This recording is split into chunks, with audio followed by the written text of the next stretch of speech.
చాలా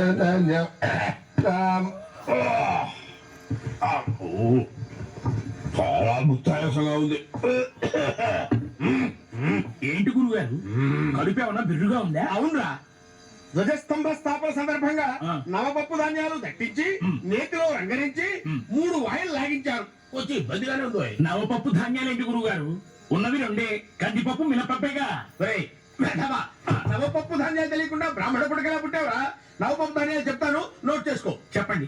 కందిపప్పు, పెసరపప్పు, మినపప్పు, శనగపప్పు, బొబ్బరి పప్పు, వేరుశనగపప్పు, జీడిపప్పు, బాదం పప్పు, పిస్తాపప్పు. 9.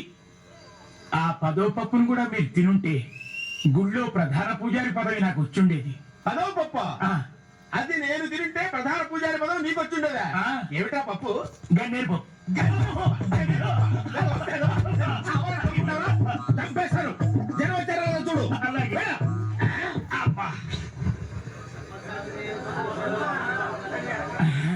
గురుగారు జనం చాలా మంది వచ్చారండి. చాలా సంతోషం. ఆ దండలా తీసురా.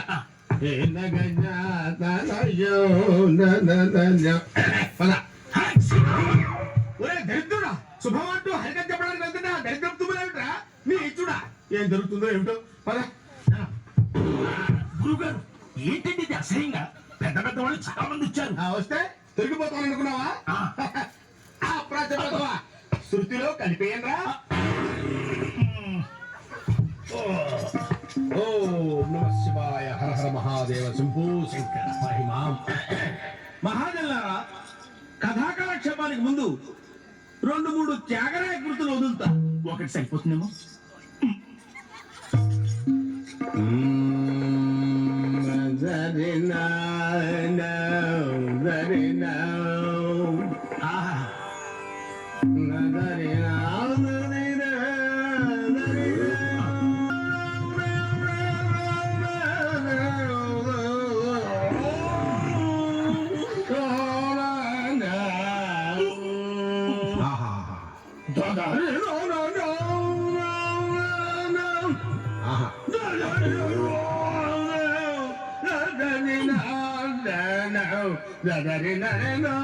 అయ్యా, ఎంతసేపు ఈ త్యాగరాయ కృతులు వినలేక చస్తున్నావు. అసలు కథలోకి వెళ్ళండి. అలాగే వెళ్తున్నారు.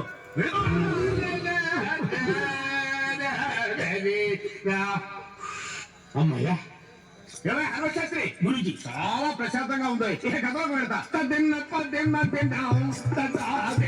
గురించి అంటే చంపేస్తారు.